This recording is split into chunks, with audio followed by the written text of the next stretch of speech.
दो चीज़ें इंसान हमेशा अवॉइड करना चाहता है। पहला ये है परेशान होना, दूसरा ये है विवाद में घुसना। बट ये दोनों चीज़ें हर इंसान की ज़िंदगी में होके रहेंगे।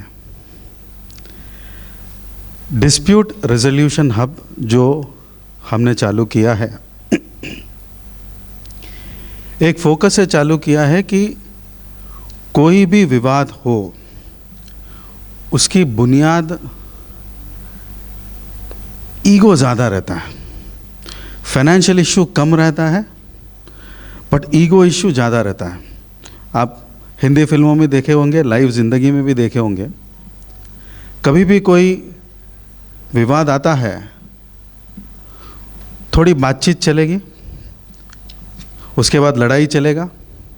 बट अगर आप गौर से लड़ाई को देखेंगे, दोनों में एक जुनून सवार रहता है कि मैं इसे दिखाऊंगा आखिर मैं कौन हूँ। बट फंडामेंटल बात यह है कि हर इंसान ये खुद नहीं जानता कि आखिर वो कौन है। बट इस छोटे से मसले से कमर्शियल डिस्प्यूट्स आज की रेट में इतने कोर्ट्स में पेंडिंग है, सॉल्व करने के लिए साल लग जा रहे हैं। Courts mediation, arbitration and conciliation act बोल के 1996 में एनेक्ट किया है।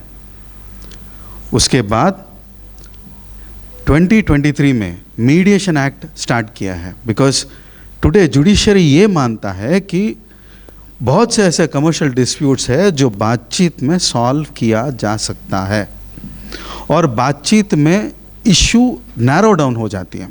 अगर आप किसी इंसान को बोलेंगे कि भाई इस विषय पे आप चर्चा करो, घंटों बात करेंगे। बट उसी इश्यू को आप अगर एक पेन और पेपर देंगे और उनको लिखने के लिए बोलोगे, शायद 2 पेज से ज़्यादा नहीं होगा।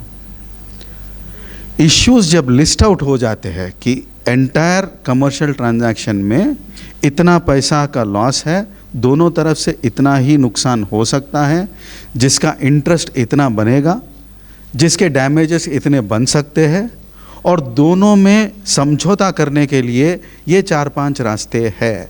अगर हम उस विवाद को इस स्टेज तक लेके आए, सो मीडिएशन में वो डिस्प्यूट सॉल्व हो जाता है। इस पॉइंट पे हमने डिस्प्यूट रेजोल्यूशन हब को स्टार्ट किया है और सारे एडवोकेट्स को, चार्टर्ड अकाउंटेंट्स को, कंपनी सेक्रेटरीज को एकत्र करने का प्रयास किया है। इस जर्नी में हमने बहुत से रिटायर्ड जजेस को भी इन्वॉल्व किया है, सो दैट वो जुडिशरी एंगल लेके आए। एडवोकेट्स जो ये चाहते हैं कि भाई मेरे क्लाइंट को सॉल्यूशन मिले, मेरे क्लाइंट को बेनिफिट की बात नहीं, हम सॉल्यूशन की बात कर रहे हैं। बेनिफिट तो ऑलरेडी हमने प्रेयर में लिख दिया है एंड वो प्रेयर हम चाहते हैं कि ये जजमेंट में आए। लोअर कोर्ट में जजमेंट मिलेगा विच इज़ अपीलेबल, वहाँ पे भी एक जजमेंट मिलेगा which is further appealable, it will go till supreme court. और इंसान एक लोअर कोर्ट से सुप्रीम कोर्ट तक चलते चलते उसके पोते भी आ जाते हैं। बट हम अगर इस इश्यू को एक ब्रॉडर पर्सपेक्ट में डिस्कस करके क्लोज करें, जजेस ऑल्सो आर हैप्पी। आज के रेट में आप अगर देखोगे, थोड़ा सेक्शंस और प्रोविजंस कोट करूंगा ताकि आपको रेफरेंस लगे। कोड ऑफ सिविल प्रोसीजर में एक सेक्शन है जो 89 is the number of the section, जिसमें यह कहा जाता है कि अगर दोनों पार्टीज अपने दलीलें जज के सामने पेश करें तो एक मौका दिया जाता है दोनों पार्टीज को एक न्यूट्रल पर्सन के पास जाके उस इश्यू को सॉर्ट आउट करने की कोशिश करे। This is where we call it as out of court settlements. ये हर सिविल केस में होता है, बट उस प्रोविजन को कभी एक्सरसाइज किया नहीं है, वेरी फ्यू एक्सरसाइज इट। जब एडवोकेट्स आर इंटरेस्टेड कि भाई मैं मेरे क्लाइंट्स को सॉल्यूशन देना चाहता हूँ और इस प्रॉब्लम को सॉर्ट आउट करके उसकी बिजनेस में एक पोटेंशियल ग्रोथ बनने का एक प्रयास देंगे, then section 89 is explored, civil procedure code use किया जाता है, कोर्ट के बाहर डिस्कशन होगा and finally they come up with something called a memorandum of understanding, place it in front of the जज। इसे हम लोक अदालत में भी क्लोज करेंगे, but bottom line summary is same कि through mediation this particular dispute is settled. इसके लिए क्या चाहिए?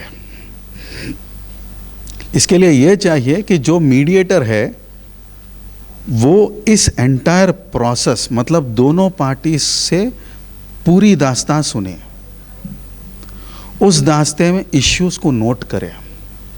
मीडिएटर अवार्ड नहीं दे सकता, इसलिए मीडिएटर का फर्ज बनता है कि दोनों पार्टीज को ये समझाने की प्रयास करे कि उस इश्यू में आखिर दोनों का कंट्रीब्यूशन क्या है, दोनों का नुकसान क्या है। अगर ये 4 चीज़ें मीडिएटर कर देता है तो ऑटोमेटिकली डिस्प्यूट सेटल हो जाता है। ऐसे मीडिएटर्स को हम तैयार करने के लिए ट्रेनिंग्स प्लान कर रहे हैं। जो भी एडवोकेट्स हैं, जो भी चार्टर्ड अकाउंटेंट्स हैं, उन ट्रेनिंग्स में हम ये प्रोसीजर पूरा सिखाते हैं। ऐसा नहीं है कि प्रोसीजर नया है, प्रोसीजर पुराना है, बट चूक होती रहती है, तो वो चूक को निकालने की कोशिश करते हुए ये ट्रेनिंग्स देते हैं। एंड हम एक सिस्टम बनाए रखें ताकि ये कॉन्वर्जेशंस पूरे रिकॉर्ड हो, डॉक्यूमेंटेड हो एंड सेटल हो। इस थॉट प्रोसेस से हमने डिस्प्यूट रेजोल्यूशन हम स्टार्ट किया है और उसे आगे बढ़ा रहे हैं। हमें लगा कि जो लोग इस जर्नी में अपना टाइम, अपना एनर्जी और अपना थॉट प्रोसेस लगा के क्लाइंट्स को और लिटिगेंट्स को सॉल्यूशन दे सके, उसे हम सम्मानित करनी चाहिए। शुरुआत में हमने भारत न्याय पुरस्कार को इस एजेंडा से स्टार्ट किया है।